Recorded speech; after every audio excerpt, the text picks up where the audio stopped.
बिना किसी चोट या खरोंच वाली एक रहस्यमयी लाश। आखिर किसकी है ये लाश? इस फिल्म की शुरुआत इसी चौंकाने वाले सवाल के साथ होती है। कहानी एक घर के क्राइम सीन से शुरू होती है, जहां पुलिस कुछ लाशों की जांच कर रही है। इसी जांच के दौरान पुलिस को उस घर के बेसमेंट में मिट्टी में आधी दबी हुई एक जवान लड़की की लाश मिलती है। यहाँ सबसे ज्यादा ध्यान देने वाली बात यह थी कि पुलिस को उस घर से जो बाकी लाशें मिली थीं, उन सब पर बहुत बुरी तरह से पीटे जाने और गहरे घावों के निशान थे। इसके साथ ही वो सभी मरने वाले लोग उसी परिवार के ही सदस्य थे। लेकिन पुलिस को बेसमेंट से जिस लड़की की लाश मिली थी, उसके शरीर पर चोट या खरोंच का एक छोटा सा निशान तक नहीं था। और इससे भी ज्यादा हैरानी की बात तो ये थी कि वो लड़की उस घर या परिवार का हिस्सा थी ही नहीं। उस लड़की का नाम या उसके बारे में कोई भी जानकारी ना होने की वजह से पुलिस उसे जेन डो नाम देती है। उसके बारे में और ज्यादा जानकारी हासिल करने के लिए पुलिस उस लाश को पोस्टमार्टम के लिए भेजती है। इसके बाद फिल्म में ऑस्टिन नाम के एक नौजवान लड़के और उसके पिता को दिखाया जाता है। उस वक्त वे दोनों एक बुरी तरह जली हुई लाश का पोस्टमार्टम कर रहे होते हैं। उनका परिवार कई पीढ़ियों से यही पोस्टमार्टम का काम करता आ रहा था, इसलिए उन्होंने अपने ही घर के बेसमेंट को अपना पोस्टमार्टम रूम और मुर्दा घर बना रखा था। कुछ समय बाद ऑस्टिन की प्रेमिका उससे मिलने आती है। वे दोनों उस दिन फिल्म देखने जाने वाले थे, लेकिन जाने से पहले वो एक लाश देखने की जिद करने लगती है। ऑस्टिन के पिता कहते हैं कि वो मुर्दा घर में रखी कोई भी लाश देख सकती है। उसने जिस लाश को देखा, उसके पैर में एक छोटी सी घंटी बंधी हुई थी। जब उसने पूछा कि ये घंटी किस लिए है, तो ऑस्टिन के पिता बताते हैं कि पुराने जमाने में ये तुरंत पता लगाना बहुत मुश्किल होता था कि कोई इंसान सच में मर गया है या फिर सिर्फ कोमा में है। इसलिए शक होने पर लोगों के पैरों में इस तरह घंटी बांध दी जाती थी। अगर वो इंसान थोड़ा सा भी हिलता तो उस घंटी की आवाज से पता चल जाता कि वो अभी जिंदा है। ऑस्टिन के पिता आज भी इस पुराने तरीके का इस्तेमाल करते हैं। इसके बाद जैसे ही ऑस्टिन और उसकी प्रेमिका वहां से जाने लगते हैं, तभी वहां पुलिस आ जाती है। जेन डो की लाश लेकर आई पुलिस ऑस्टिन के पिता से कहती है कि उन्हें कल सुबह तक हर हाल में इसकी पोस्टमार्टम रिपोर्ट चाहिए। ये सुनते ही ऑस्टिन अपनी प्रेमिका से कहता है कि उसे अपने पिता की मदद करनी होगी, इसलिए वो अभी उसके साथ नहीं जा सकता। वो उससे वादा करता है कि वे दोनों रात के किसी शो में फिल्म देखने चलेंगे। लेकिन उस लाश की वजह से उस रात उस बाप और बेटे को जिन चीजों का सामना करना पड़ा, वो इतना भयानक था कि कोई सपने में भी नहीं सोच सकता। ऑस्टिन किसी तरह समझा बुझाकर अपनी प्रेमिका को वहां से भेज देता है। इसके बाद बाप और बेटे मिलकर जेन डो के पोस्टमार्टम की तैयारी करते हैं। लेकिन जैसे ही उन्होंने पोस्टमार्टम शुरू किया, वे दोनों सच में बुरी तरह चौंक गए, क्योंकि उस लड़की की कलाइयों और टखनों की हड्डियां अंदर से पूरी तरह टूटकर चकनाचूर हो चुकी थीं। इसके साथ ही उसकी एक दाढ़ भी गायब थी।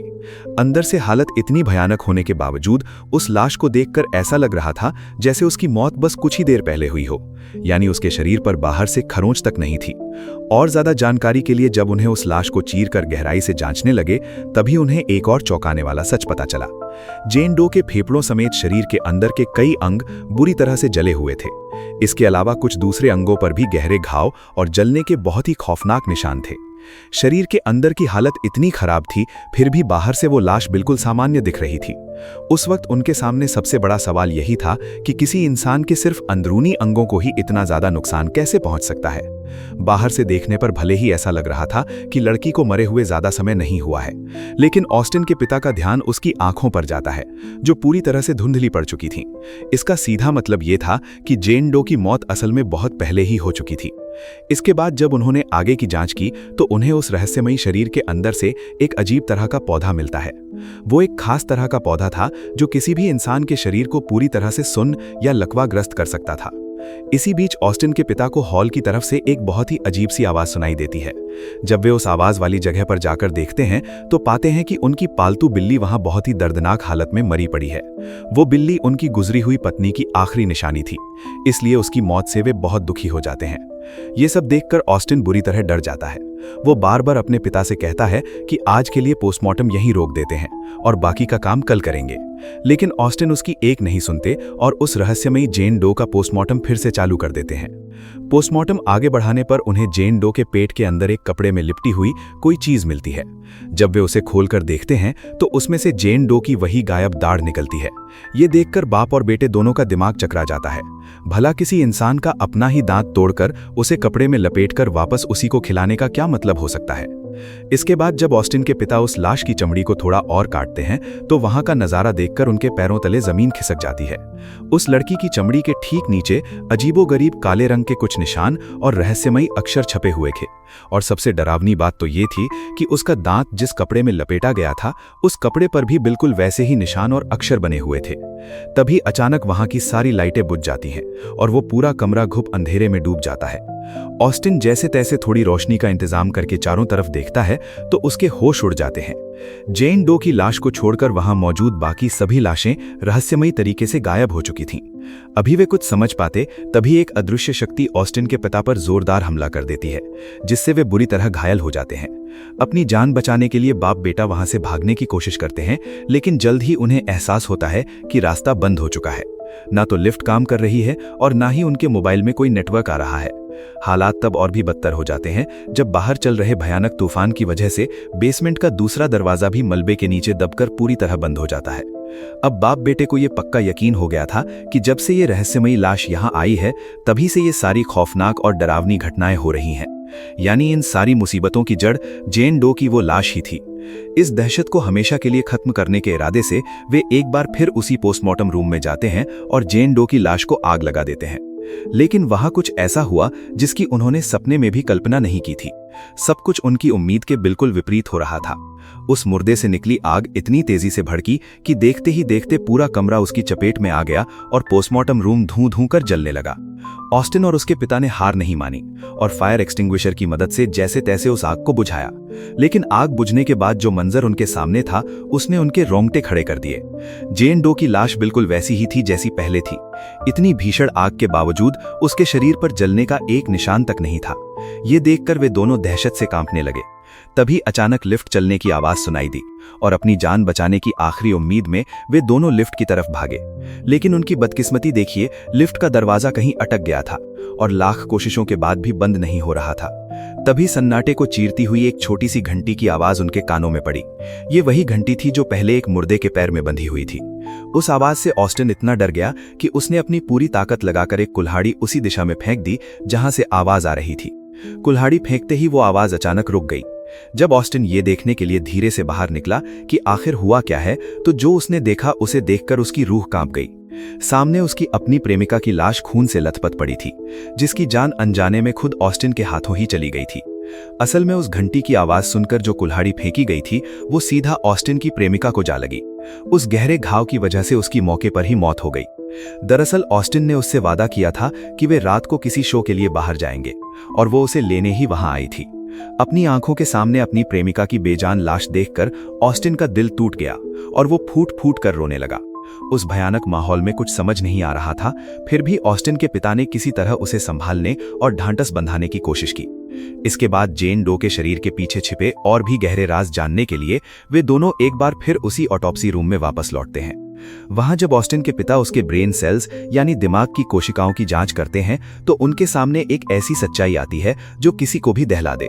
उन्हें पता चलता है कि जेन डो के दिमाग की कोशिकाएं अब भी जिंदा थीं। आमतौर पर इंसान की मौत के बाद उसके दिमाग के सेल्स पूरी तरह खत्म हो जाते हैं, लेकिन यहाँ जेन डो का दिमाग अब भी एक्टिव था, जो कि नामुमकिन था।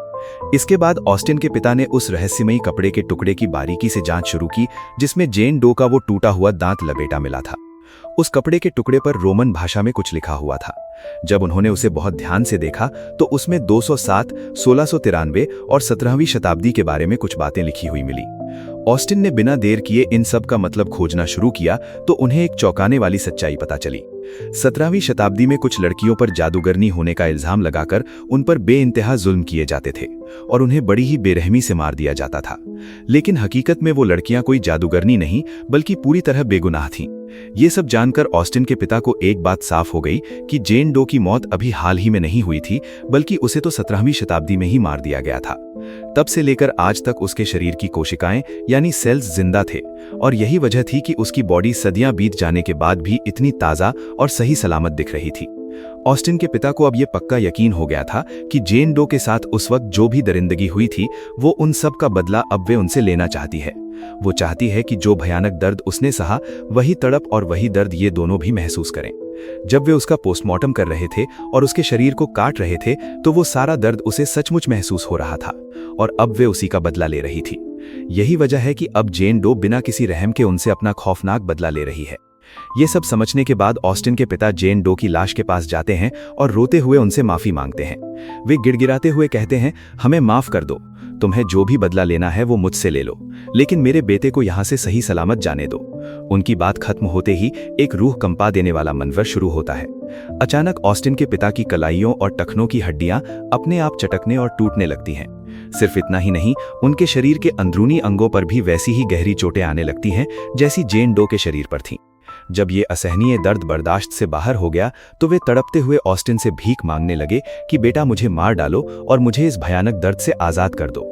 अपने पिता को इतनी बेरहमी से तड़पता देख ऑस्टिन का कलेजा फट गया और उसने रोते हुए एक चाकू से उन्हें मार दिया ताकि उनका दर्द खत्म हो जाए।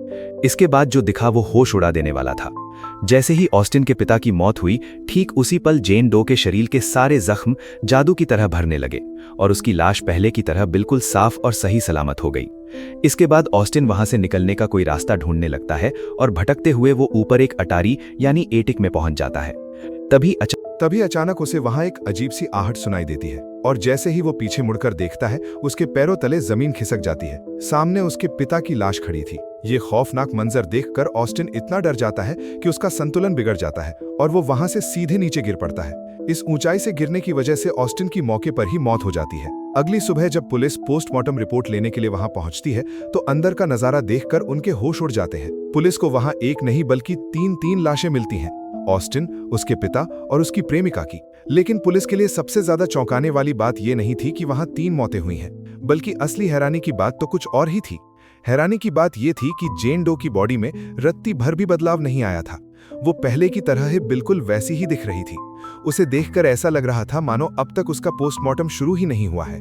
पुलिस ये सब देखकर पूरी तरह उलझन में थी, क्योंकि फिल्म की शुरुआत में हमने जो मंजर देखा था, ठीक वही कहानी यहाँ फिर से दोहराई जा रही थी। वहां मौजूद हर किसी के शरीर पर गहरे जख्म थे और वे सब बेरहमी से मारे जा चुके थे, लेकिन जेन डो की लाश पर खरोच तक नहीं थी। आखिर में पुलिस ने उसकी बॉडी को किसी दूसरी जगह भेजने का फैसला किया।